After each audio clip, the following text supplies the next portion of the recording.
화요 예배에 우리에게 주시는 하나님의 말씀 같이 보시겠습니다. 출애굽기 9장 27절에서 35절까지 말씀 우리 같이 보시겠습니다. 출애굽기 9장 27절에서 35절까지 말씀 우리 한 절씩 교독하겠습니다. 제가 먼저 27절 공독하겠습니다. 바로가 사람을 보내어 모세와 아론을 불러 그들에게 이르되 이번은 내가 범죄하였노라. 여호와는 의로우시고 나와 나의 백성은 악하도다.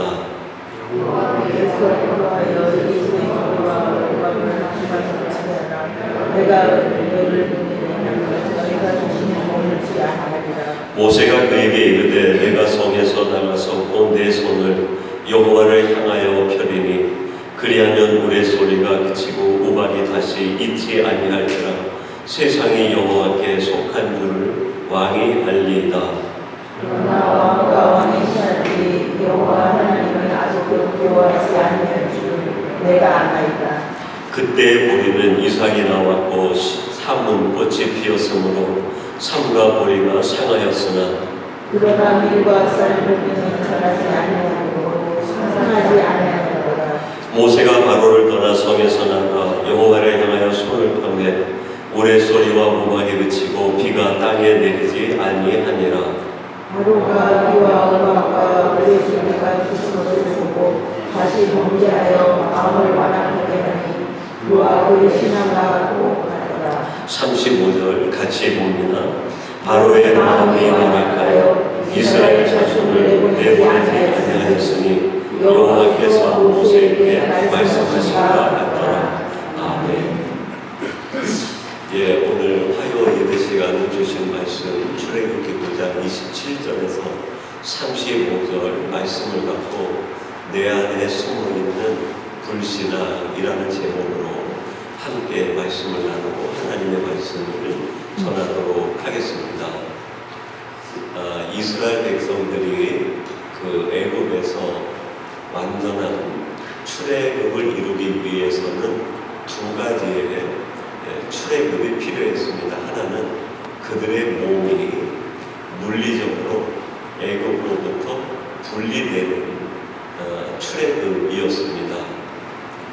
여러분, 우리들이 세상에 살다가 하나님을 믿음으로 받아들이고 신앙인이 되기 위해서는 물리적인 분리가 있어야 됩니다. 세상에 내가 익숙했든 내가 그전에 즐겨하던 세상에서 내가 보기에 좋았던 것으로부터 하나님이 기뻐하시는 하나님이 보기에 좋은 것으로 완전한 어떻게 보면 분리와 삶의 이동이 필요하다 하겠습니다.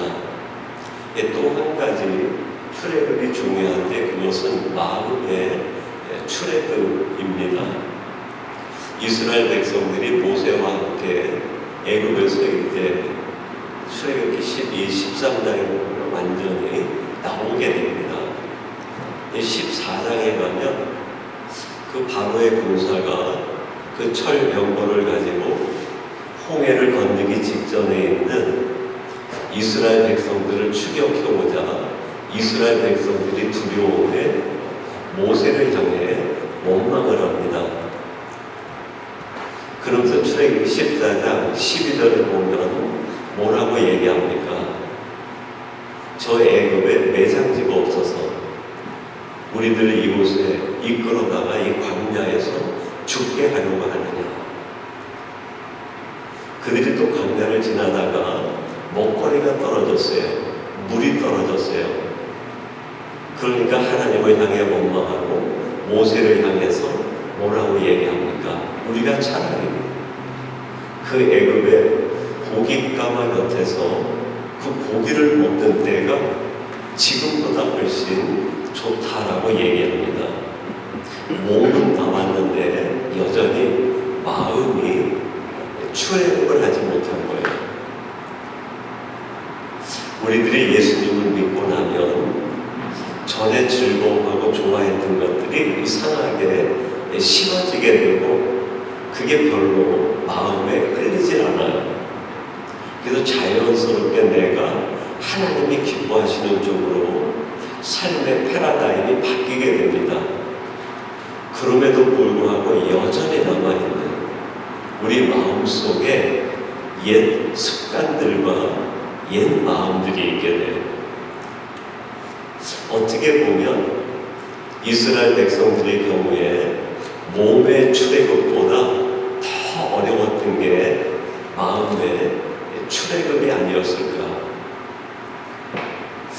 우리 크리스찬들도 같은 맥락이라고 생각합니다. 예수를 나의 구주로 믿고 결단하는 일, 쉬운 일은 아니지만 그 결단을 통해서 크리스찬 되는 일은 어떻게 보면 신앙 전체 과정에서 가장 쉬운 일이랄 수 있어요. 정말 어려운 게 뭘까요? 예수를 믿은 내 안에 내 마음이 하나님이 기뻐하시는 성전으로 바뀌어가는 거죠. 그렇게 하기 위해서 한 가지가 필요해요. 이게 뭘까요? 내 마음 곳곳에 숨어있는 불신앙적인 요소들을 제거해야 됩니다. 이스라엘 백성들이 애굽에서 나와가지고 모세가 하나님의 말씀을 받으러 시내산에 올라갔을 때 백성들이 제일 먼저 한 일이 뭡니까? 아론의 마음을 격동시켜가지고 그 애굽에서 나온 금덩어리를 전부 모아서 금송아지를 만드는 거예요. 그들 마음에 여전히 금을 사랑하는 마음입니다. 금을 사랑하는 게 죄는 아닙니다. 근데 하나님보다 금을 더 앞세울 때 그거는 죄로 빠지기 쉬운 거예요. 성도들이 살아가는데 돈은 절대 필요한 거죠. 그 돈을 위해 수고하고 애쓰는 게 잘못되고 죄는 아니에요. 근데 우리를 자칫 죄로 빠지게 할 수 있는 것이 있어요. 그게 뭘까요? 하나님보다 돈이 더 귀하다고 생각하게 될 때. 그게 모세가 이제 하나님 앞에 받은 돌들을 가지고 와서 그 금송아지에다 던져서 그걸 깨뜨리고 재로 만들어서 그걸 만든 사람들에게 다 먹입니다. 금송아지가 어떻게 돼버린 거예요? 한날 쓸모없는 잿더미로 바뀌어버려요. 이 세상 우리 눈에 아무리 아름답고 화려하게 보여도 시간이 지나면 잿더미에 불과해요. 우리가 사는 동안에 하나님이 주시는 것 가지고 하나님의 은사로 하려고 자족함으로 살아가는 게 그게 은혜가 아니겠는가. 거기에 마음을 빼앗기는 순간 우리의 인생도 타버리고 마는 거예요. 그리고 난 뒤에 백성들이 이제 모세의 명령을 쫓아 애굽에서 가지고 나왔던 모든 장신구들을 전부 내려놓기 시작합니다. 어떻게 보면 조금 애굽으로부터 마음이 출애굽했다라고 할 수 있는 거죠. 애굽으로부터 완전한 마음의 출애굽은 요단강을 건너면서 이루어지게 돼요. 그리고 요단을 건너서 여호수아가 길갈에서 할례를 베풀게 됩니다. 드디어 그들이 출애굽을 완전히 이루었다는 것을 상징적으로 보여주는 거예요. 여러분, 우리들이 신앙생활할 때 건너야 될 강이 있어요. 홍해를 건너는 것도 대단한 결단이지만 마음의 출애굽을 하기 위해서 요단도 건너야 돼요. 이스라엘 백성들이 홍해를 건넜음에도 불구하고 여전히 마음은 애굽에 머물러요. 요단을 건너면서 이스라엘 백성들이 이제 무엇만 바라볼까요? 하나님이 약속하신 젖과 꿀이 흐르는 가나안 땅만 바라보고,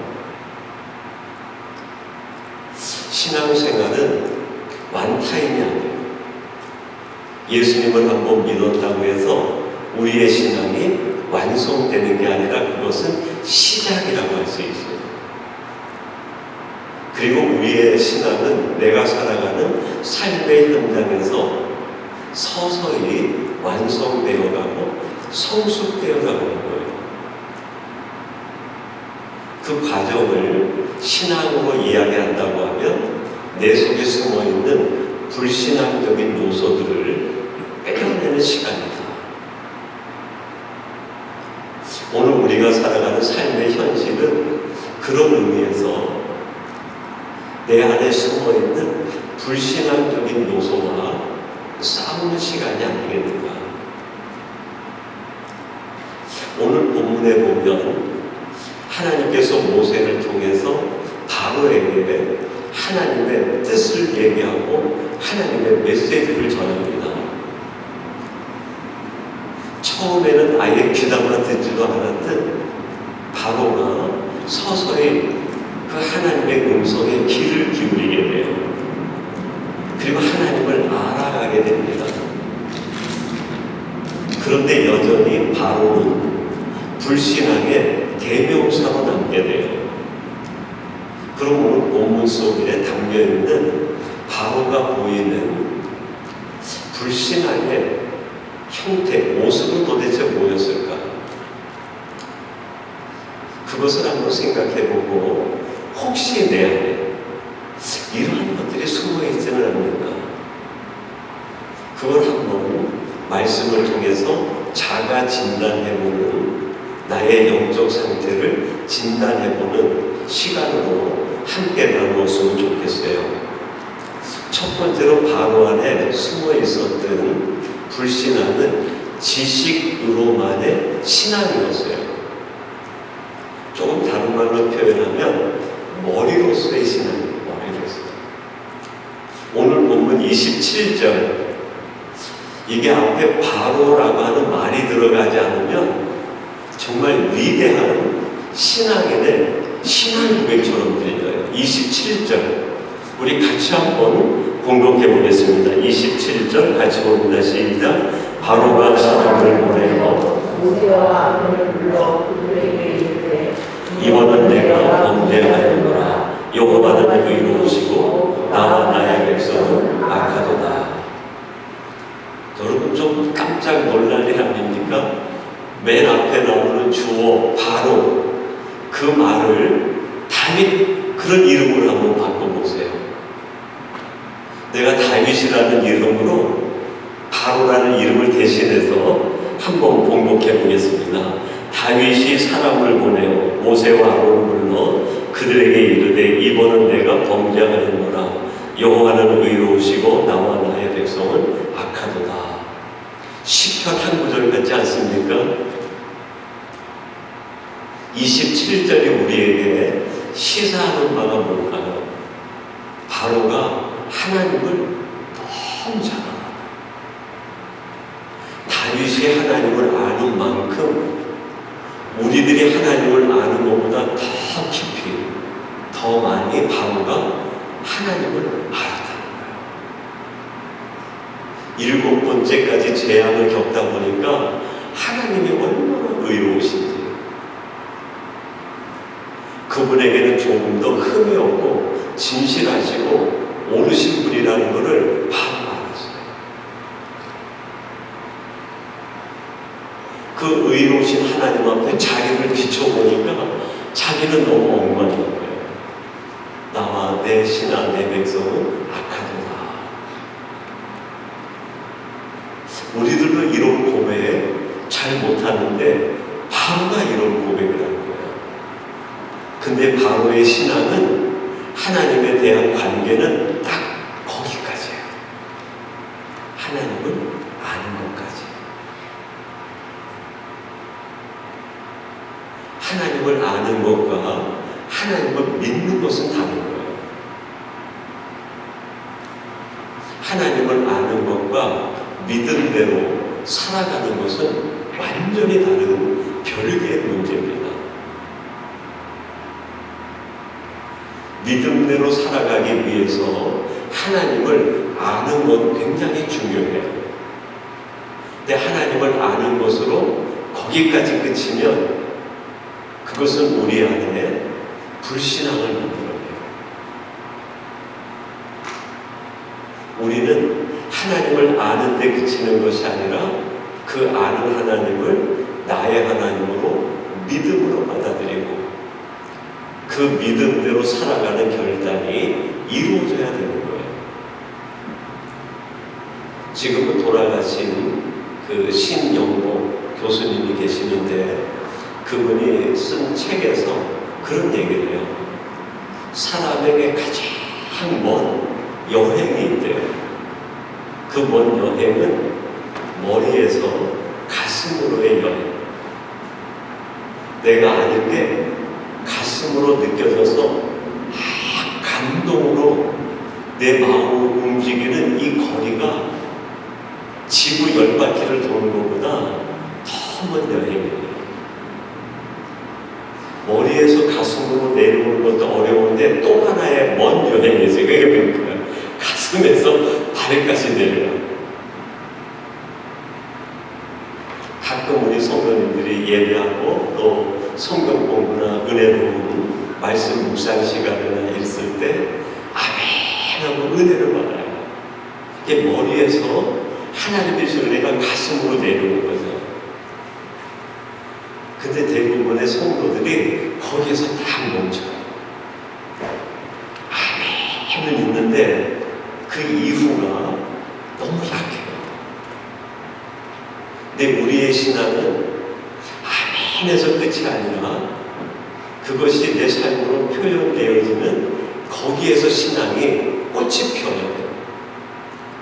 마태복음 5장 16절에 산상수훈에서 주님이 그런 말씀을 합니다. 너희들의 무슨 행실을 보고 착한 행실을 보고 하늘에 계신 너희 하나님 아버지께 영광을 돌리게 하라.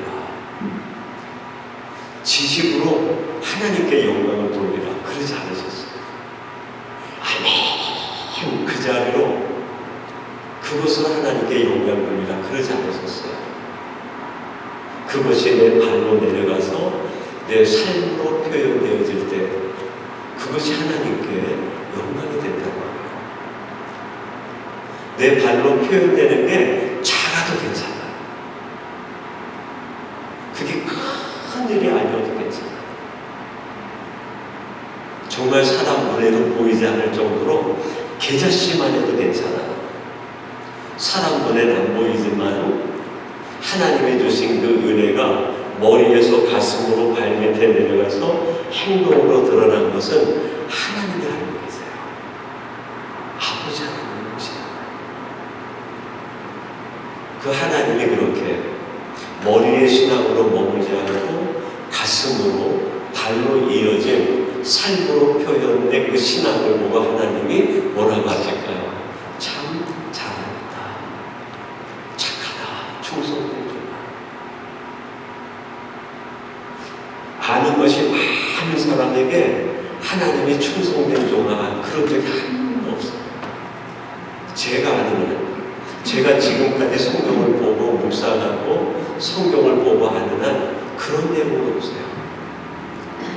아멘 하고 그 자리에 머물러 있는 사람에게 참 잘했다 그렇게 하신 적이 한 번도 없었어요. 작지만 행동으로 옮겼을 때 그게 겨자씨만 할지라도 그게 하나님 앞에 칭찬거리가 된 거예요. 얼마나 교묘하게 우리 안에 불신앙이 들어와 있습니까? 내 발이 움직이지 못하게 사랑하고 싶은데 사랑하지 못하게 섬기고 싶은데 섬기지 못하게 자꾸 이유를 만들고 안 돼야 되는, 사랑하지 않아야 되는 생각들을 막 만들어요. 얼마나 무서운 사탄의 유혹이고 사탄의 방해인지 모릅니다. 내가 하나님의 자녀답게 살고 싶은데 얼마나 방해하는지 몰라요. 한 번 그 의지가 딱 꺾이고 나면 오히려 편안한 마음, 참 잘했어, 좀 쉬어. 쉬는 길에 푹 쉬어. 오히려 우리 마음에 평안이 아니라 편안함을 줘요. 하나님은 우리에게 평안을 주시는데 사탄은 우리를 교묘하게 유혹하기 위해서 편안하게 만들어줍니다. 신앙생활도 좀 편안하게 하라. 좀 편리하게 하라. 근데 하나님은 신앙생활은 평안을 주시는 건데 때로는 그 평안을 위해서 불편도 감수하라. 불편함도 감수하라. 제가 오래전에 지금 튀르키예, 터키죠. 거기 카파도기아 그 근방을 가서 들어갔는데 데린큐라고 하는 지하 도시가 있었어요. 그 고증된 거로는 15층까지 내려간다고 그래요. 근데 지금 개발된 곳은 한 4, 5층짜리 거기까지만 개발이 돼가지고 제가 내려간 곳이 한 4층 정도 됐어요. 로마 시대 때 로마의 점령하에 있는 그 많은 나라가 기독교 박해를 받으면서 로마 시대는 팍스 로마나가 이루어집니다. 그게 율리어스 시저가 있었던 BC 50년부터 마르쿠스 아울리우스가 자제하는 약 180년까지 약 200년에서 250년까지가 팍스 로마나예요. 땅 위는 로마가 만든 평화가 지배했어요. 로마 군인들이 칼로 평화를 만든 거죠. 근데 그들의 박해를 받아가지고 땅 밑으로 들어간 거예요. 크리스찬. 그 땅 밑에 들어가서 사는데 250년. 상상이 갑니까, 여러분? 우리가 코로나 3년만 겪었는데도 정말 못 살 것 같은데 250년 그 지하 도시에서 밖으로 못 나가는 거예요. 거기서 죽으면 거기서 장례 지내고 칸을 만들어서 그냥 시신을 거기 쫙 무덤을 넣는 거예요. 거기서 250년을 산 거예요. 그 4층 중간 내려가니까 우리 요 공간에 한 3분의 2 정도 되는 요쪽 의자 없는 정도의 요 정도 큰 공간이 남아요. 여기가 예배당.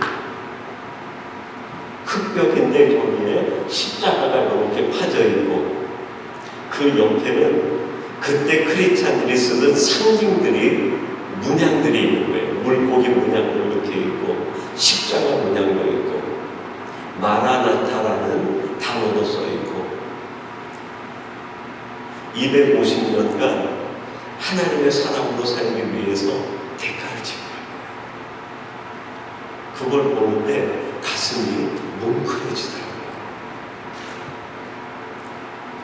또 하나 바로를 통해서 우리가 깨달을 수 있는 우리 속에 우리도 모르게 숨어있는 불신앙이 있는데 그거는 변화가 없는 회개 같은데 변화가 없어요. 회개라는 단어 대신에 변화가 없는 뉘우침 이런 표현도 괜찮은 것 같아요. 또는 변화가 없는 후회 이런 표현도 괜찮은 것 같아요. 오늘 본문 30절입니다. 제가 한번 봉독해 드리겠습니다. 그러나 왕과 왕의 신하들이 여호와 하나님을 아직도 두려워하지 않을 줄을 내가 아나이다. 약 우박 재앙이 내리니까 바로가 겁이 나가지고 하나님은 의로우시고 나와 내 백성은 악하다 얘기하고 모세에게 간청을 합니다. 제발 손을 들어 이 우박이 멈추게 해달라.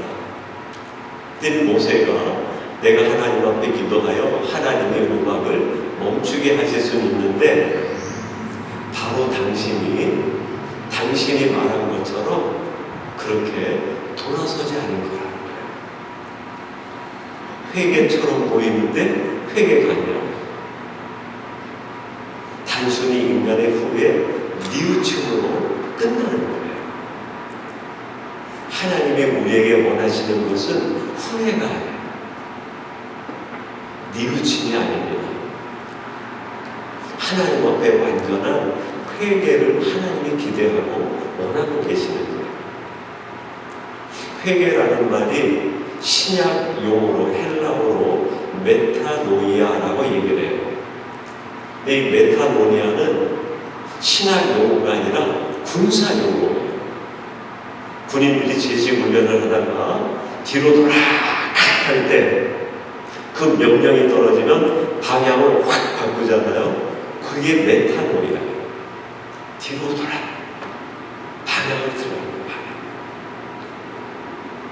내가 지금까지 왔던 방향을 완전히 바꾸는 거예요. 개선하라는 게 아니라 개조하라는 거예요. 우리는 신앙생활을 내가 살던 삶의 연속선에서 조금 개선해서 사는 것으로 생각을 해요. 아니에요. 다시 태어나는 거예요. 거듭나는 거예요. 내가 살아왔던 방법, 그게 세상 사는 삶에 있어서 유용하고 유익이 있고 적절할지 모르지만 하나님이 보실 때에 아니다 싶으면은 개조하는 거예요. 개선이 아니에요. 조금 더 프로세스에 나가는 게 아니라 완전히 스탑하는 거예요. 방향을 돌리는 거예요.